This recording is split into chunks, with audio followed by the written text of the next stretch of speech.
तो फिर ऐसी क्या चीज है जिसमें स्थिरता चाहिए? साध संगत उसका जवाब है कि स्थिरता चाहिए मन की।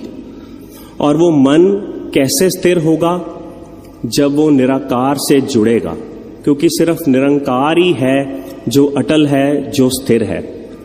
अब ये मन साध संगत निरंकार के साथ कैसे जुड़ेगा? उसके लिए साध संगत इंसान को ईश्वर के दर्शन करने होंगे। और वो दर्शन कैसे होंगे?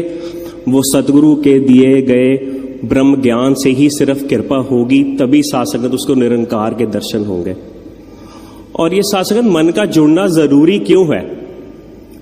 अदरवाइज अगर ये मन नहीं जुड़े निरंकार के साथ तो मन तो भटकता ही रहेगा मोह माया के चक्करों में, दुख सुख का हिसाब करता रहेगा, निरंकार को हर जीवन के सवाल पे सवाल खड़ा करता रहेगा। तभी तो साध संगत संतों ने कहा है, जैसी भी हो परिस्थिति एक सी रहे मनोस्थिति। अब साध संगत इसी के आप अलग अलग पहलू देखें तो साध संगत एक पहलू है, मुझे दुख है मैं दुखी हूं, मुझे सुख है मैं सुखी हूं। अब दूसरे का एंगल देखे साध संगत, किसी और को दुख है या किसी और को सुख है, मुझे कोई फर्क नहीं पड़ रहा। अगर किसी और को दुख है उसके दुख में मैं दुखी हूं, किसी और को सुख है उसके सुख में मैं सुखी हूं, ये तो साध संगत इंसानियत हो गई। अब साध संगत दुख और सुख में एक समान कैसे रहना है, कैसे रहा जाए?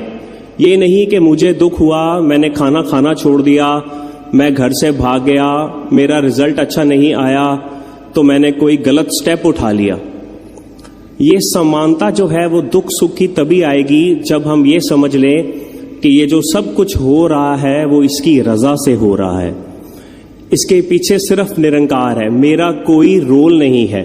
जब हम कंप्लीटली इसको अपनी इसकी विल पे साध संगत सरेंडर कर दें। आओ साध संगत, सदगुरु ने हमें 5 प्रण दिए हैं। पहले प्रण में लिखा है तन मन तन। साध संगत तन मन धन इसी की देन है, इस प्रभु की देन है।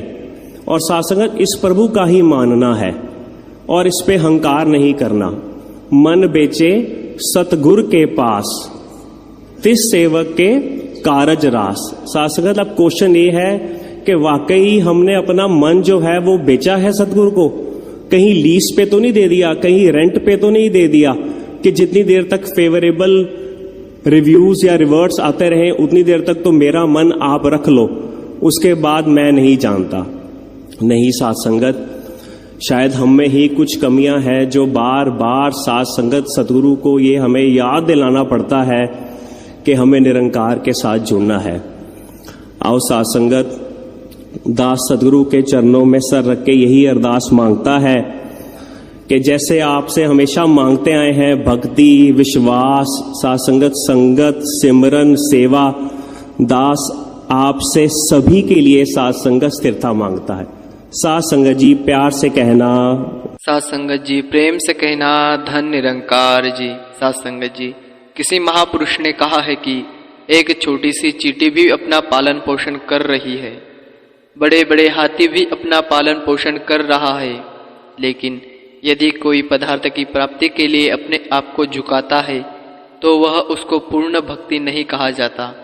जैसे एक कवि का कहना है, गर्ज दिया बूंदिया तेजो टिकाए एओ प्यार नहीं। कहने का भाव है साध संगत जी, जो स्वार्थ की नींव पर टिका हो वह प्रेम नहीं होता।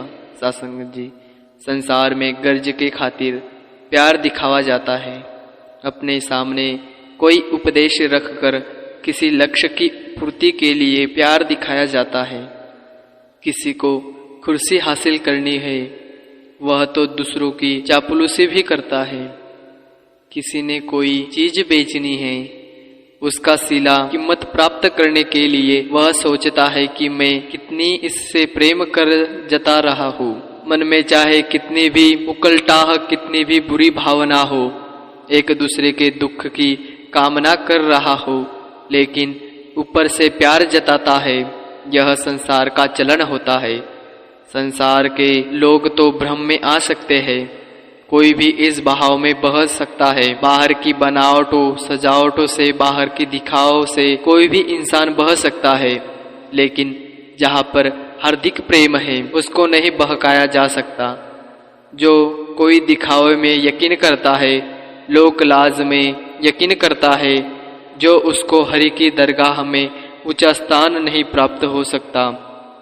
सासंगत जी, लोगों को खुश तो करना है लेकिन बनावट के साथ नहीं, अंदर बाहर से एक होकर ही भक्ति की प्यार वाली होती है। सासंगत जी, यह नहीं कि 4 आदमी कहे कि यह बड़ा भक्त है, यह पूर्ण सेवादार है, देखो किस तरह से निमाना होकर चलता है, ऐसा भक्ति में होता नहीं। सासंगत जी, हृदय से ऐसी आवाज निकले, हृदय से ऐसा एक जज्बा निकले कि हम अंदर बाहर एक हो जाए। यह निरंकार दातार बाहर और अंदर एक सा जज्बा ही चाहता है। सासंगत जी, जो हरणी बरणी कहनी कहने का भाव है कि मन कर्म वचन से एक हो जाता है, उनने ही वास्तव में यश मिलता है, उनका ही एक नाम रोशन होता है।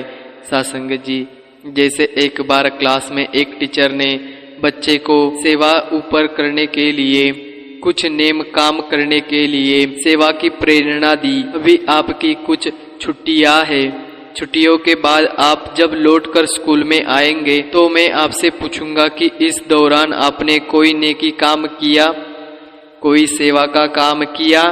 छुट्टियां के बाद वापस लौटकर बच्चे आ रहे थे तो एक से पूछा, उसने कहा मैंने माता पिता की बड़ी सेवा की।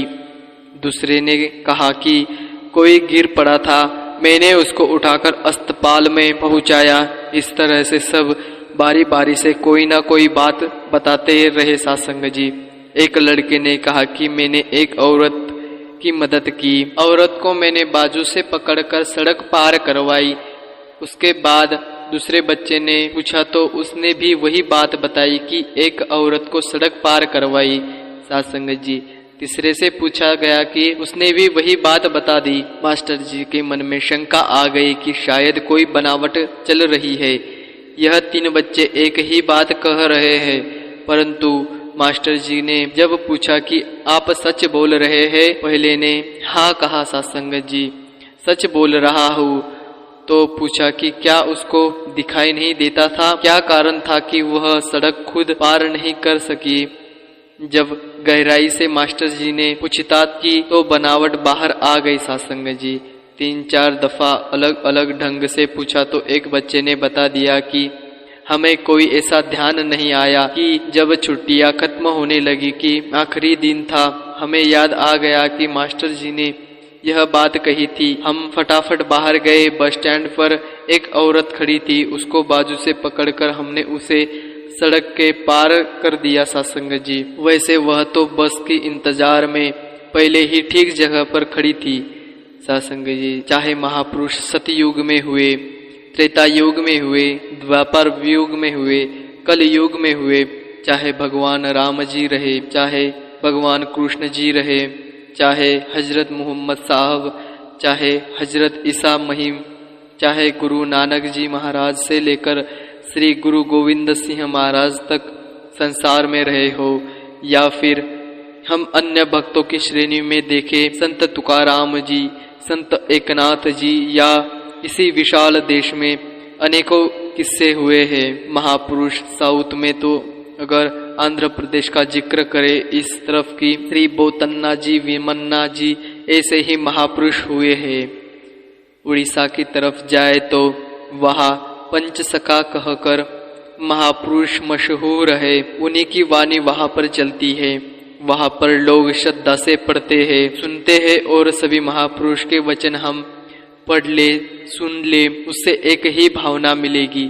सासंग जी की एक प्रभु परमात्मा के साथ हमने प्रेम का नाता जोड़ना है और उसके बनाए हुए बंदों से प्रेम करना है, उसके बनाए हुए बंदे को गले लगाना है। सासंग जी, उनको ठुकराना नहीं। जिस तरह से एक माँ को खुश करना है, माँ का दिल जीतना है, माँ के लिए में अपना ध्यान बनाना है, तो माँ के बच्चे को प्यार करना पड़ता है।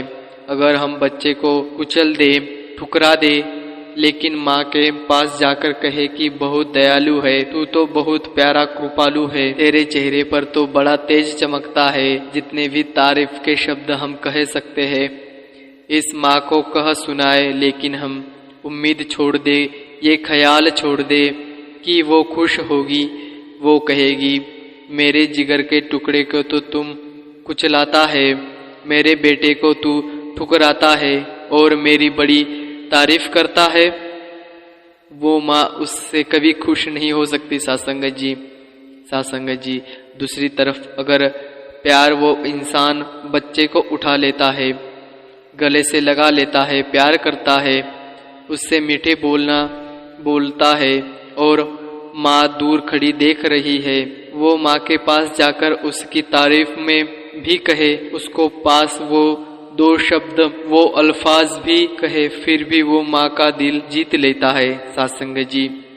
इसी तरह से अगर हम प्रभु को खुश करना चाहे, प्रभु के बंदे से जब एक प्रेम नहीं किया जाएगा, ये प्रभु खुश नहीं होगा सासंगत जी। जिस तरह से माँ भी बच्चे को ठुकराने के कारण हमसे खुश नहीं होती, इसी तरह से प्रभु भी जब देखता है ये मेरा बंदा है, अज्ञानता में पड़ा हुआ है, ये सभी रूप में बनाए हुए है, इस सभी में आत्मा में एक जैसी भरी हुई है, ये अलग परमात्मा का रूप में हर एक घट में स्थापित किया है, ये तो इंसान क्यों भेदभाव डाले हुए है, ये दूसरे स्थान को कुचलाता है, नीचे गिराता है और कहता है सासंगत जी, ये तो नीची जाति का है, यह तो अछूत जाति का है, इसके गरीब जाना तो पाप है, यह प्रेमा भक्ति की कोई विधि नहीं, भक्ति तो प्रभु के प्रति हार्दिक प्रेम करना टिकना है सासंगत जी।